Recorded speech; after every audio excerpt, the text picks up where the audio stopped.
আল্লাহ রাব্বুল আলামিন বলেন, ইহুদিরা বলে আল্লাহ তাআলার হাত শূন্য হয়ে গেছে। ইহুদিরা আল্লাহ তাআলার ব্যাপারে এই অপবাদ দেয় যে আল্লাহ তাআলার হাত শূন্য হয়ে গেছে। আল্লাহ তাআলা বলেন, গুল্লাত আইদিহিম ওয়া লুইনু বিমা ক্বালু, হাত তো শূন্য হয়ে গেছে তাদের, এরা এই অপবাদ, এই মিথ্যা আরোপ করার জন্য আল্লাহ তাআলা জানায় দেন ওয়া লুইনু বিমা ক্বালু, এই কথার কারণে তাদের উপরে লানত। শুধু তাই না, নবী রাসূলগণ তাদের উপরে লানত দিয়েছে। আল্লাহ তাআলা বলেন, লুইনাল্লাযীনা কাফারু মিন বানি ইসরাঈলা আলা লিসানি দাউদ ওয়া ঈসা ইবনে মারইয়াম। দাউদ আলাইহিস সালাম তাদের উপরে লানত দিয়েছে, ঈসা আলাইহিস সালামের মা তাদের উপরে লানত দিয়েছে, ঈসা আলাইহিস সালাম লানত দিয়েছে। শুধু তাই না, এই জাতি হলো এমন এক জাতি যারা নবীদেরকে হত্যা করেছে। পৃথিবীর ইতিহাসে একমাত্র জাতি যারা নবীদের হত্যা করেছে, এরা ইয়াহইয়া আলাইহিস সালামকে হত্যা করেছে, এরা জাকারিয়া আলাইহিস সালামকে হত্যা করেছে। শুধু তাই না, ঈসা আলাইহিস সালামকে হত্যার অপচেষ্টা চালিয়েছে। এরা সাথে সাথে মারিয়াম আলাইহিস সালামকে অপবাদ দিয়েছে। আল্লাহ সুবহানাহু ওয়া তাআলা ঈসা আলাইহিস সালামকে যখন মারিয়াম আলাইহিস সালামের গর্ভে দিয়েছেন, লম্বা ইতিহাস, আমি ওইদিকে যাব না। শিশু বাচ্চা ঈসা আলাইহিস সালাম যখন দুনিয়ায় ভূমিষ্ঠ হলেন, বাচ্চাকে নিয়ে যখন মারিয়াম আলাইহিস সালাম আসলেন, এইবার ইহুদি ওরা বলতেছে, ইয়া উখতা হারুন মা কানা আবুকি ইমরাআ সাউইন ওয়া মা কানাত উম্মুকি বাগিয়া। বলতে চায়, রে তোমার মা বাপ তো এমন না, তুমি এমন কাজ করলা কেন? অপবাদ দিতে চায়। মারিয়াম আলাইহিস সালাম কি বলবেন? কারণ আল্লাহ তাআলাই তো স্বয়ং ওনার গর্ভে ঈসা আলাইহিস সালামকে দিয়েছে। উনি কিছুই করেন নাই। উনি ফাআশারাত ইলাইহি, উনি এই বাচ্চার দিকে ইশারা করলেন, আমারে কিছু কইও না, এর জিজ্ঞাসা করো। এইবার ওরা বলে, কি বলো, এই শিশু বাচ্চা কি কথা বলতে পারে নাকি? ক্বালু কাইফা নুকাল্লিমু মান কানা ফিল মাহদি সাবিয়া, এই শিশু বাচ্চা কি কথা বলবে, কি কথা বলতে পারে নাকি? দোলনার শিশু। আল্লাহ তাআলা দেখা দিলেন ঈসা আলাইহিস সালামের জবান খুলে গেল। এইবার ঈসা আলাইহিস সালাম জবাব দিচ্ছে, বলে, ক্বালা ইন্নী আবদুল্লাহ আতানিয়াল কিতাবা ওয়া জাআলানি নাবিয়্যা। এই খবরদার, আমার ব্যাপারে, আমার মায়ের ব্যাপারে কোনো অপবাদ দিবি না। আমি হইলাম আল্লাহর বান্দা। ইন্নী আবদুল্লাহ আতানিয়াল কিতাবা ওয়া জাআলানি নাবিয়্যা। আল্লাহ তাআলা আমাকে কিতাব দিয়েছে, আমি হলাম একজন নবী, তবে আল্লাহর বান্দা। হযরত ঈসা আলাইহিস সালামের ব্যাপারে তারা অপবাদ দিয়েছে মারিয়াম আলাইহিস সালামকে। এই সাহস দুনিয়ার কেউ করে নাই, উম্মতে মুহাম্মাদিরও কেউ করে নাই। যদিও মক্কার মুশরিকেরা নবীজির বিরুদ্ধে আচরণ করত, নবীজিকে অনেক অত্যাচার করেছে, কষ্ট দিয়েছে, তবু কখনো নবীজির চারিত্রিক ব্যাপারে মক্কার মুশরিকেরা কিছু বলার সাহস পায় নাই। এরা এমন অভিশপ্ত, আল্লাহ তাআলা কোরআনুল কারীমে এদের পথ থেকে বেঁচে থাকার কথা আমাদের বলছে। কোরআনুল কারীমের সূরা ফাতিহা সর্বাধিক পাঠিত এই সূরা, নামাজের মধ্যেও পড়া হয়। ইমামের পেছনে যখন আমরা নামাজ পড়ি, ইমামের কেরাত, মুসল্লির কেরাত, নিজে যখন পড়ি, নিজে পড়ি, এক কথায় প্রত্যেক নামাজে সূরা ফাতিহা লাগে। জামাতে পড়া হোক আর একাকী পড়া হোক, সূরা ফাতিহার অনেকগুলো নাম তাফসীরের মধ্যে আসছে। ওই নামগুলোর মধ্যে অন্যতম একটি নাম হলো, এই সূরার নাম হলো সূরাতুদ দুআ। এই সূরার নাম কেন সূরাতুদ দুআ? কারণ হলো এই সূরার মধ্যে আল্লাহ তাআলা আমাদেরকে এই দুনিয়ার সর্বশ্রেষ্ঠ দোয়া শিক্ষা দিয়েছেন। আমরা তো মনে করি দোয়া শুধু দুনিয়ার বিষয়ে আল্লাহর কাছে চাইতে হয়। আমরা এই জন্য মানুষের কাছে দোয়া চাই যে হুজুর দোয়া কইরেন জানি চাকরিটা পাই, হুজুর দোয়া কইরেন লন্ডনে ভিসা লাগাইতেছি জানি যাইতে পারি, তাই না? আমরা দুনিয়ার বিষয় নিয়ে আল্লাহর কাছে দোয়া করি। আসলে সর্বশ্রেষ্ঠ দোয়া আল্লাহ শিখায় দিয়েছেন আমাদের, এবং ওই সর্বশ্রেষ্ঠ দোয়া সর্বশ্রেষ্ঠ ইবাদতের মধ্যে করতে হয়। দোয়াটা কি? দোয়া হলো ইহদিনাস সিরাতাল মুস্তাকিম সিরাতাল্লাযীনা আন'আমতা আলাইহিম গায়রিল মাগদুবি আলাইহিম ওয়ালাদ-দাল্লিন। এইটা হলো আসমানের নিচে জমিনের উপরে সর্বশ্রেষ্ঠ দোয়া। সর্বশ্রেষ্ঠ এই দোয়া সর্বশ্রেষ্ঠ ইবাদতের মধ্যে পাঠ করার ব্যবস্থা করে দিয়েছেন কে? আর একটু জোরে বলেন না কে? এই জন্য এই দোয়ার মধ্যে বলি, আল্লাহ আপনি আমাদেরকে সিরাতে মুস্তাকিমের উপরে অবিচল রাখেন, অটল রাখেন।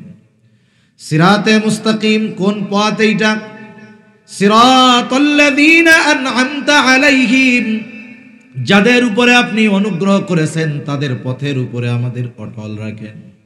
আয় আল্লাহ, তাদের পথে আমাদের পরিচালিত কইরেন না, তাদের পথ থেকে আপনি আমাদের বাঁচায়া দেন। কাদের পথ?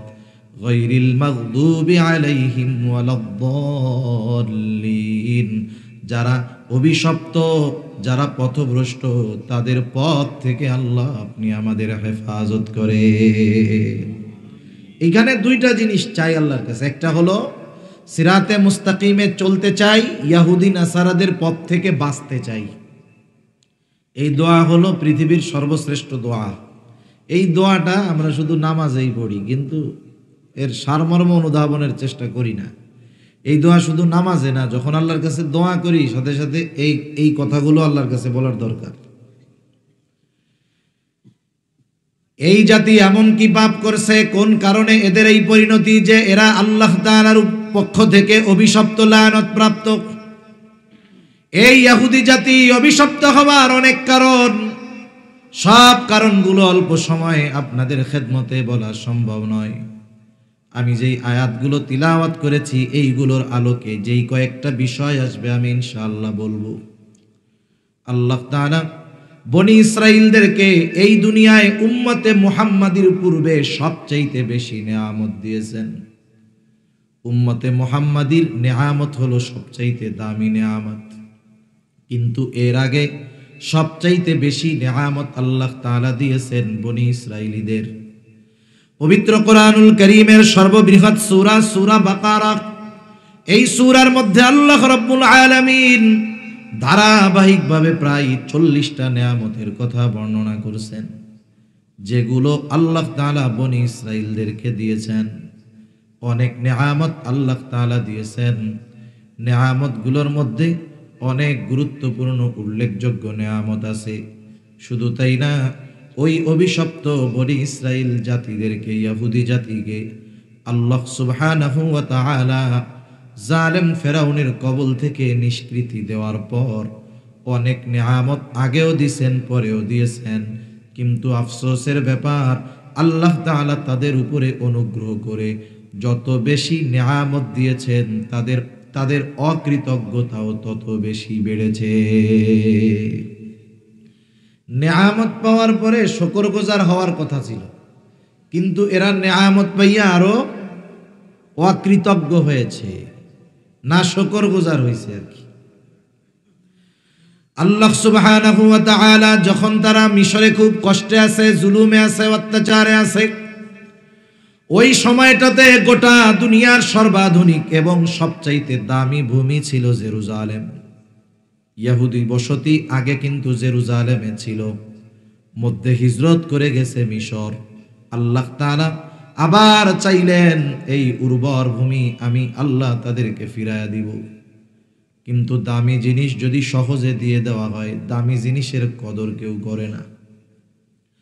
মূল্যবান জিনিস যদি বিনা পরিশ্রমে পেয়ে যায়, সেই জিনিসের কদর কেউ করে না, মনে করে এটা তো সহজেই পাইছি। কিন্তু কষ্ট করে পরিশ্রম করে যদি অর্জন করতে হয়, ওইটার কদর করে, মূল্যায়ন করে।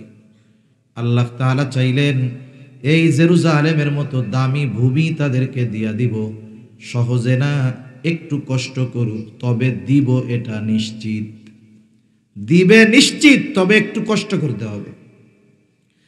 যখন তারা সমুদ্র পাড়ি দিয়ে এই পারে আসছে, মুসা আলাইহিস সালাতু ওয়াস সালামকে আল্লাহ তাআলা জানা দিলেন, ও পয়গম্বর, জেরুজালেমের ওই জমিন আমি আল্লাহ এদেরকে দিতে চাই। ওই সময় সবচাইতে উন্নত আধুনিক শহর ছিল জেরুজালেম, সাথে সাথে ওই জায়গার জমিন ছিল খুব উর্বর। জেরুজালেম বলতে শুধু যে ফিলিস্তিন ওইটা শহরটাই, যে জেরুজালেম শহরটা যে ফিলিস্তিনে শুধু এমনটা নয়, বরং ফিলিস্তিন এবং সিরিয়া উভয় দেশের একসাথে হলো শাম। শাম সিরিয়া, আবার শাম কিন্তু ফিলিস্তিন ও শামের অন্তর্ভুক্ত। কিয়ামতের আগে আবার ওই দিকে মানুষ ছুটতে থাকবে, ওই শহরগুলো আবার প্রাণবন্ত হবে, আবার ওই শহরের প্রতি মানুষ আকৃষ্ট হবে। আল্লাহ তাআলা চাইলেন ওই জমিন তাদেরকে দিবেন, মালিকানা ফিরায় দিবেন, কিন্তু বিনা পরিশ্রমে দিবেন না। মুসা আলাইহিস সালামকে জানানো হলো, পয়গম্বর, ওদেরকে ওই জেরুজালেমের যারা এখন শাসক তাদের সাথে যুদ্ধ করতে হবে। ওই সময় জেরুজালেমে শাসন করত আমালিকা গোত্র। এদের পূর্বপুরুষ বড় শক্তিশালী ছিল, এরাও বড় শক্তিশালী। মুসা আলাইহিস সালাম বনি ইসরাইলের 12 গোত্র থেকে 12 জনকে নির্বাচিত করে পাঠায় দিলেন, যাও একটু জেরুজালেমের খবরাখবর নিয়ে আসো। কারণ যুদ্ধের একটা উসুল নিয়ম হলো, আপনি যখন নতুন কোথাও যাবেন, আগে ওই এলাকার ব্যাপারে যদি স্বচ্ছ ধারণা না থাকে, ওই অভিযানটা আপনার জন্য ফাঁদে পা দেওয়ার মতো হয়ে যেতে পারে।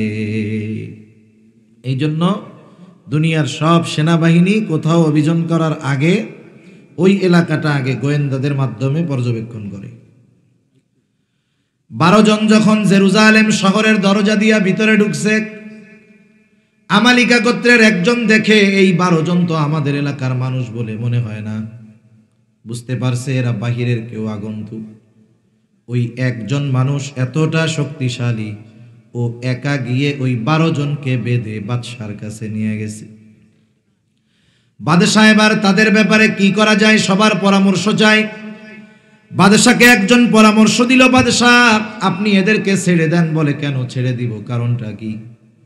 বলে আপনি এদেরকে ছেড়ে দেন, কারণ হলো এরা যদি আমাদের দেশ আক্রমণ করার কোনো চিন্তা ভাবনা করে থাকে, আমরা যে কত শক্তিশালী ওরা মোটামুটি বুঝা গেছে যে এই জাতি একজনই 12 জনকে প্যাকেট করে ফেলতে পারে। এই খবর যখন তারা তাদের সম্প্রদায়ের কাছে গিয়া বলবে, আক্রমণ করা তো বহুদূর, ওরা স্বপ্নেও এই দেশে আসার চিন্তা করবে না। বাদশা চিন্তা করলো কাজ তো খারাপ না। 12 জনকে ছেড়ে দিছে। 12 জন মুসা আলাইহিস সালামের কাছে গেছে, যা সব রিপোর্ট প্রদান করছে যে পয়গম্বর সব ভালো, জমিনটাও উর্বর, শহরও সুন্দর, কিন্তু অবস্থা এক জায়গায়, যে ওরা এত শক্তিশালী যে আমাদের 12 জনকে ওরা একজনই বেঁধে ফেলছে। আল্লাহ তাআলা মুসা আলাইহিস সালামকে জানাইছে যে যত শক্তিশালী হোক টেনশন নাই, খালি মাঠে নামায় দেন, বাকি আমি আল্লাহ জয়ের ব্যবস্থা করে দেব। কিন্তু চিন্তা হইল ওরা কি সেই রকমের মানুষ? ওদের তো অবস্থা অন্যরকম।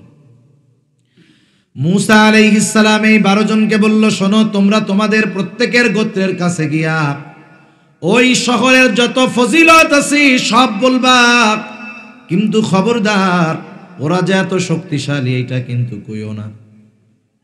মানুষের অভ্যাস হইল যেটা কইতে মানা করে সেটা না কইলে ভাল লাগে না। 2 জন ছাড়া বাকি 10 জন ওদের কাছে গিয়া বলে, শোনো, শহর তো দেখলাম খুব ভালো, তো ভালোই, চলো। বলে ওদের সাথে নাকি যুদ্ধ করতে হবে, ওরা এক একজন এত শক্তিশালী, আমাদের 12 জনকে প্যাকেট করে দিছে একজন। এখন ওরা কয় মইরা যাব, তবু আমরা ওই শহরে যাব না। মুসা আলাইহিস সালাম বুঝতে পারলেন কাজ তো সারা। এইবার তিনি তাদেরকে যে যুদ্ধের আদেশ করবেন উনি বুঝতে পারছেন এরা যুদ্ধ করবে না। এই জন্য আদেশ করার পূর্বে মুসা আলাইহিস সালাম আল্লাহ তাআলার কিছু অনুগ্রহের কথা আগে বর্ণনা করেন। কারণ আপনি যদি কাউকে কোনো কঠিন বিষয়ের আদেশ করতে চান, তার উপরে যদি আপনার কোনো অতীতে অনুগ্রহ থাকে, অতীতের ওই কথাগুলো স্মরণ করায় যদি আদেশ করেন, আশা করা যায় অতীতের বিষয়গুলো মনে করে আপনার এই কঠিন আদেশটা পালন করতে সে রাজি হবে। মুসা আলাইহিস সালাম সেই কথাই বলেন। আল্লাহ তাআলা বলেন, وَإِذْ قَالَ مُوسَى لِقَوْمِهِ يَا قَوْمِ اذْكُرُوا نِعْمَةَ اللَّهِ عَلَيْكُمْ إِذْ جَعَلَ فِيكُمْ أَنْبِيَاءَ وَجَعَلَكُمْ مُلُوكًا وَآتَاكُمْ مَا لَمْ يُؤْتِ أَحَدًا مِنَ الْعَالَمِينَ।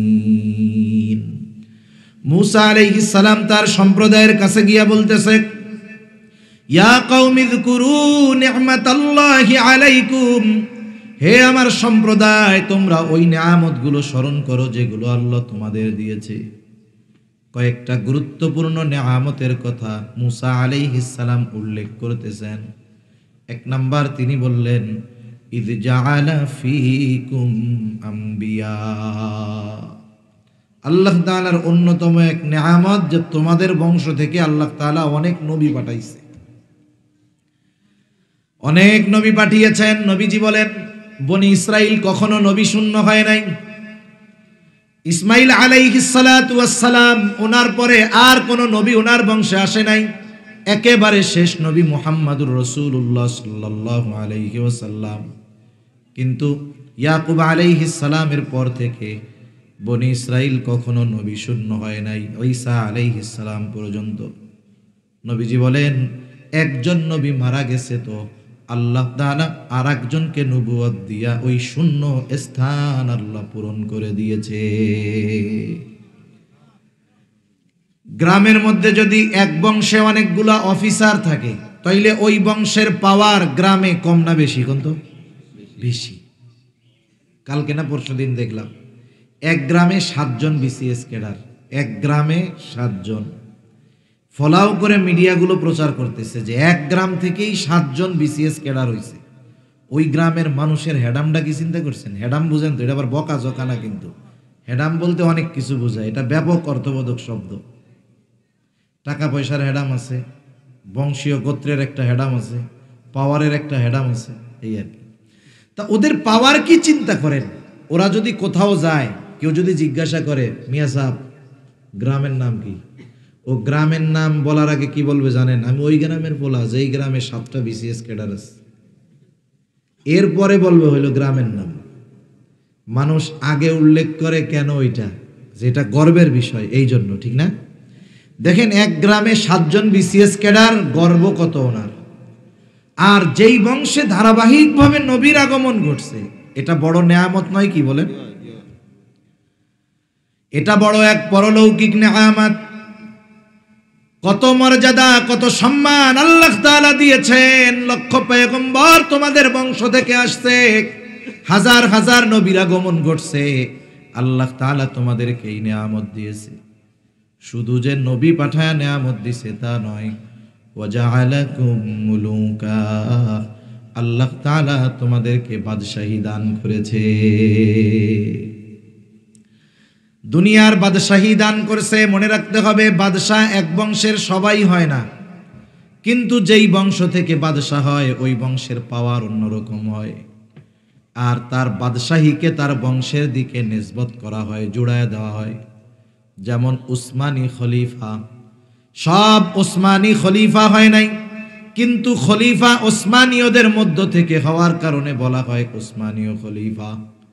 আব্বাসীয় খলিফা, সব খলিফা আব্বাসী, সব আব্বাসীয় খলিফা হয় নাই, কিন্তু খলিফা আব্বাসীদের মধ্য থেকে হওয়ার কারণে বাদশাহীকে জোড়ায়া দেওয়া হয়েছে আব্বাসীয় খলিফা। এটাও সম্মানের বড় একটা বিষয়। মুসা আলাইহিস সালাম বলেন, ওয়াজআলাকুম মুলুকা, আল্লাহ তাআলা তোমাদেরকে দুনিয়ার বাদশাহী দান করেছে। শুধু তাই না, ওয়া আতাকুম মা লাম ইউতি আহাদাম মিনাল আলামিন, আল্লাহ তাআলা তোমাদেরকে এমন কিছু নেয়ামত দিয়েছে যার কাউকে দেন নাই। কত নেয়ামত দিয়েছে, এইগুলো যদি উল্লেখ করতে যাই তাহলে লম্বা সময়ের দরকার। আল্লাহ তাআলা কত বড় নেয়ামত দিছে। আইরে ফেরাউনের অস্ত্রের আঘাতে মরার ভয়ে তোমরা, আল্লাহ তাআলা সমুদ্রের মধ্য দিয়ে রাস্তা বানায়া তোমাদের নিরাপদে পৌঁছায়া দিছে। আইরে তোমাদের ঘরবাড়ি নাই, আল্লাহ মেঘমালাকে ছাদ বানায়া দিছে। তোমাদের খাবার নাই, আল্লাহ তাআলা আসমানি খাবার খাওয়াইছে। মুসা আলাইহিস সালাম বলতেছে এমন কিছু নেয়ামত আল্লাহ তাআলা তোমাদেরকে দিয়েছে যা বিশ্ববাসী কাউকে দেয় নাই। যেই আল্লাহ এত নেয়ামত তোমাদেরকে দিল, ওই আল্লাহ আমালিকা গোত্রের বিরুদ্ধে তোমাদের জিহাদের নির্দেশ দিয়েছে। তবে শোনো, যুদ্ধ করবা ঠিক, কিন্তু জয়ের আগাম ঘোষণাও আল্লাহ তাআলা দিয়ে দিয়েছে। যেহেতু যুদ্ধ করলেই জয়ী হবা, তাইলে আর টেনশন কিসের? ইয়া কওমি দুখুলুল আরদাল মুকদ্দাসাতাল্লাতী কাতাবাল্লাহু লাকুম ওয়ালা তারতাদ্দু আলা আদবারিকুম ফাতানকালিবু খাসিরিন। মুসা আলাইহিস সালাম বলতেছে, হে আমার সম্প্রদায়, তোমরা এই পবিত্র জমিনের মধ্যে ঢুকে পড়ো। আরদাল মুকদ্দাস আল্লাতী কাতাবাল্লাহু লাকুম, যেই জমিনের মালিকানা তোমাদের লিখে দিয়েছে কে? জোরে কোন আল্লাহ। আরে তোমরা তো মালিক হইয়াই গেছো, শুধু দখলটা বুঝা নাও, শুধু প্রবেশ করো, টেনশনের কোনো কারণ নাই। সামনের দিকেই চলবা, তবে একটা শর্ত, ওয়ালা তারতাদ্দু আলা আদবারিকুম ফাতানকালিবু খাসিরিন। সামনে চলতেই থাকবা, পেছনে ফিরবা না। পেছনে যদি ফিরো ক্ষতিগ্রস্তদের অন্তর্ভুক্ত হইবা। সামনে চললে তোমাদের বিজয় সুনিশ্চিত। এই ঘোষণা যিনি দিয়েছেন তিনি কে? ওরা তো আগে শুনছে যে একজন কয়জনের প্যাকেট করছে, কোন তো ওরা কয় মুসা কাজ হবে না। অতীতের নেয়ামতের কথা যতই স্মরণ করান, কি হবে না কোন? ওরা এবার বলতেছে ওদের কথা। আল্লাহ বলেন, ক্বালু ইয়া মুসা ইন্না ফিহা কওমান জাব্বারিন, ও মুসা আমরা যাই না গেছি, ওইখানে এক শক্তিশালী গোত্র আছে, ১ জন ১২ জনকে বেঁধে ফেলতে পারে, এত শক্তিশালী তারা।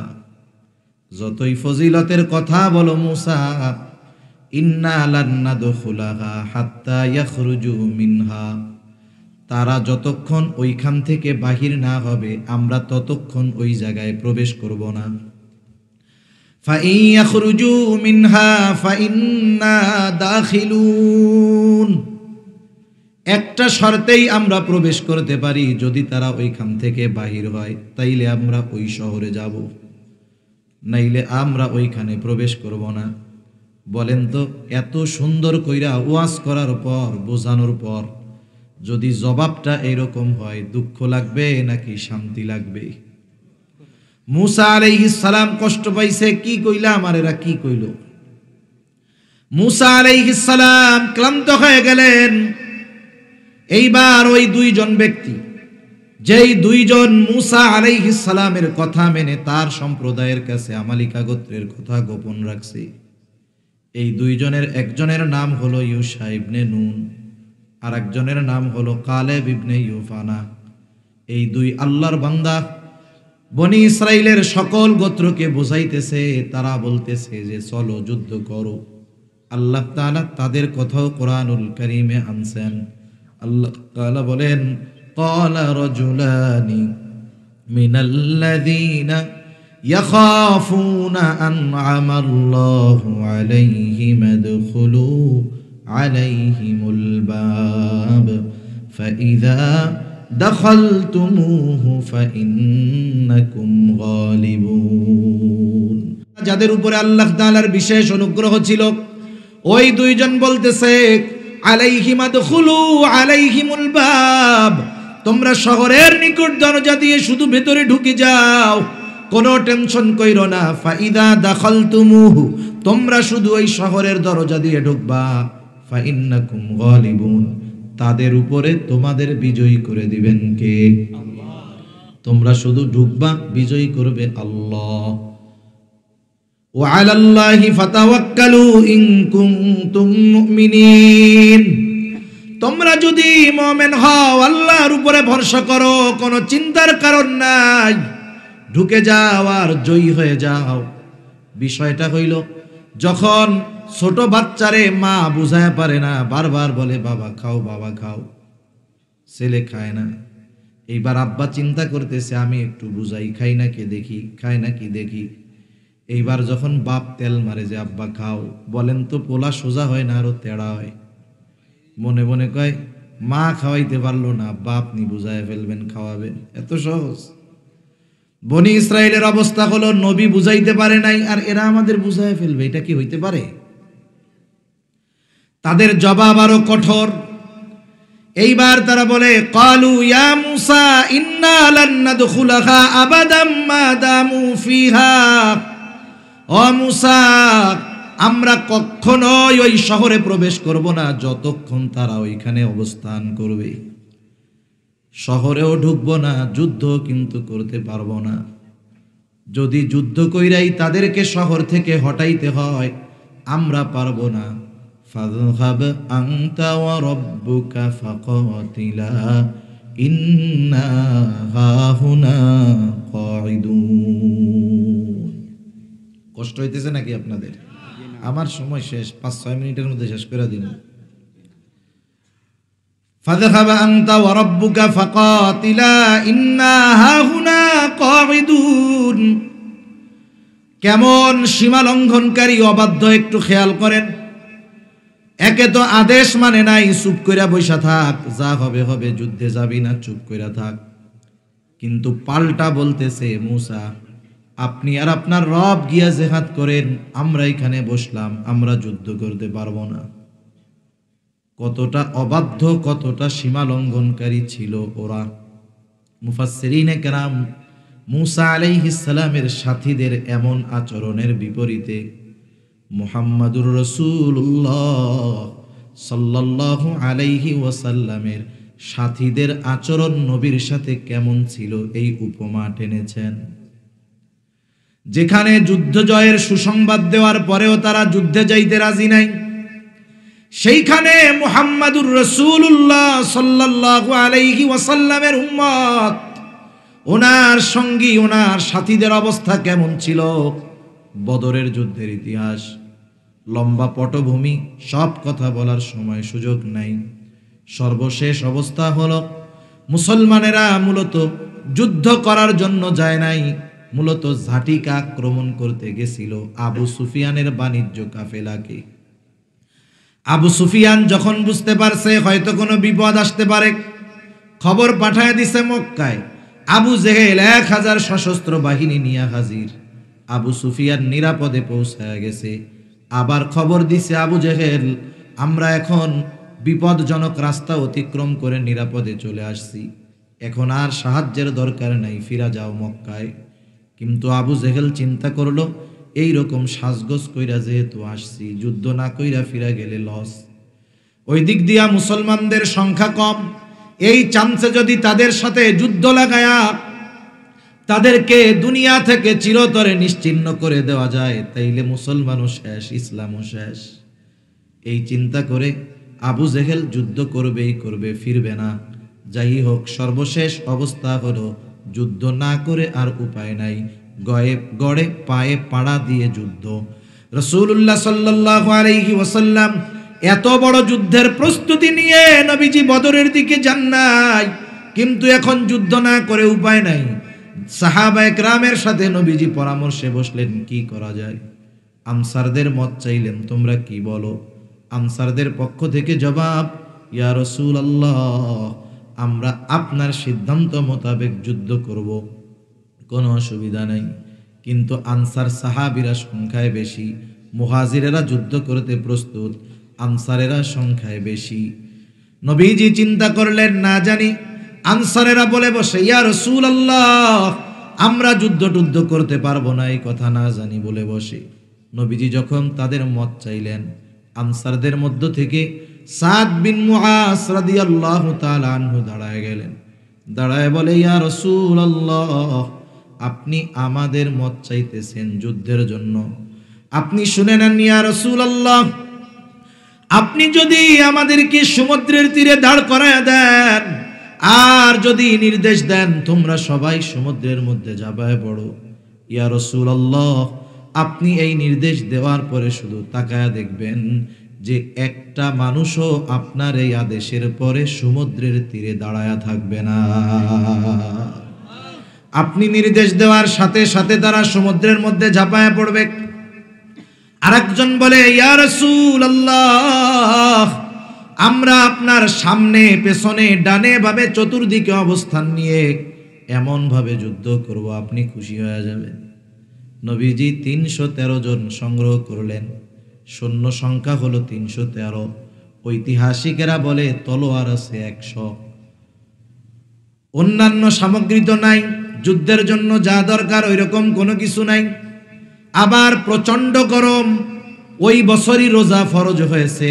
প্রচন্ড গরমে রোজা রেখে খালি পায়ে সাওয়ারিবিহীন অস্ত্রবিহীন ৩১৩ জন ১,০০০ তৎকালীন সময়ের সর্বাধিক সমরাস্ত্রে সুসজ্জিত ১,০০০ সশস্ত্র কাফেরের বিরুদ্ধে যুদ্ধের জন্য রওনা হয়ে গেছে।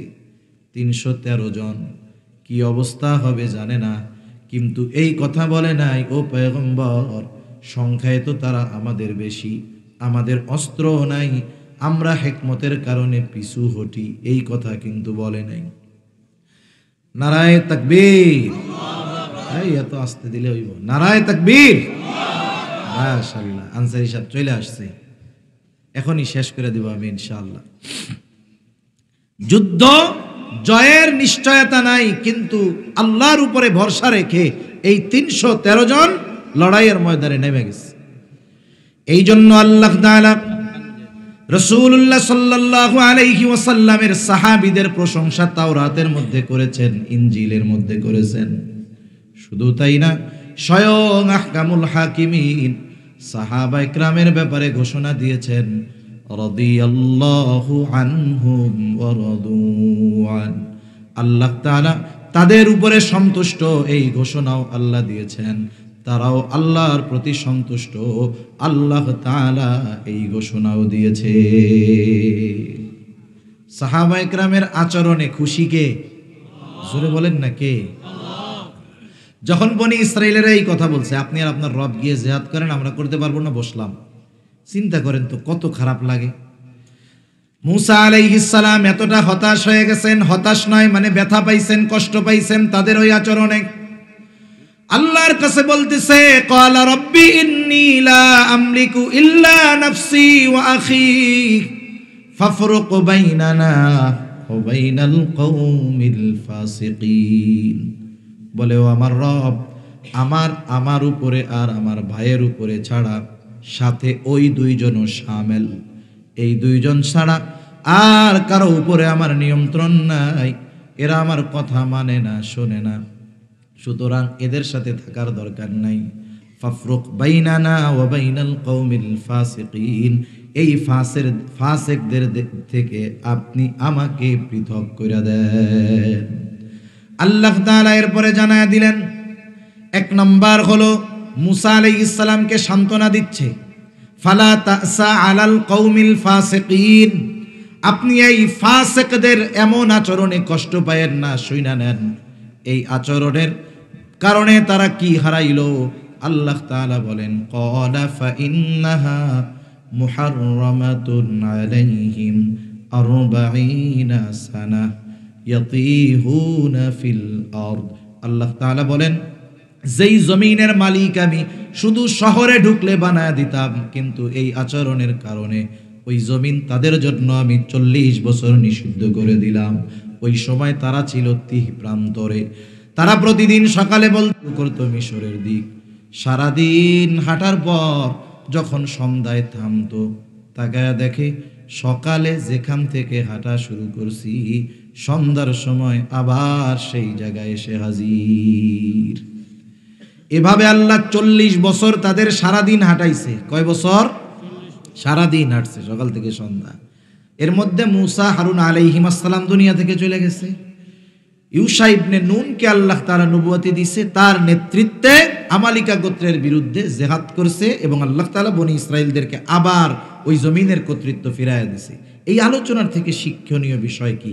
বনি ইসরাইলরা অভিশপ্ত হওয়ার যতগুলো কারণ, অন্যতম কয়েকটি কারণ এই জায়গায় পাওয়া যায়।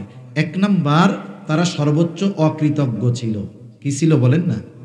আমরা সর্বোচ্চ কৃতজ্ঞ বান্দা হব, শুকরগুজার বান্দা হব। 2 নাম্বার, ওরা অবাধ্য ছিল, আল্লাহ এবং রসুলের নির্দেশ ওরা মানত না, আর আমরা আল্লাহ এবং রসুলের নির্দেশ মেনে চলবো।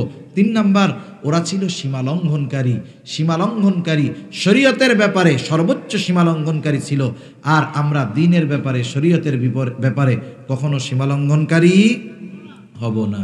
আল্লাহ সুবহানাহু ওয়া তাআলা আমাদেরকে শুকরগুজার বান্দা হিসেবে কবুল করেন।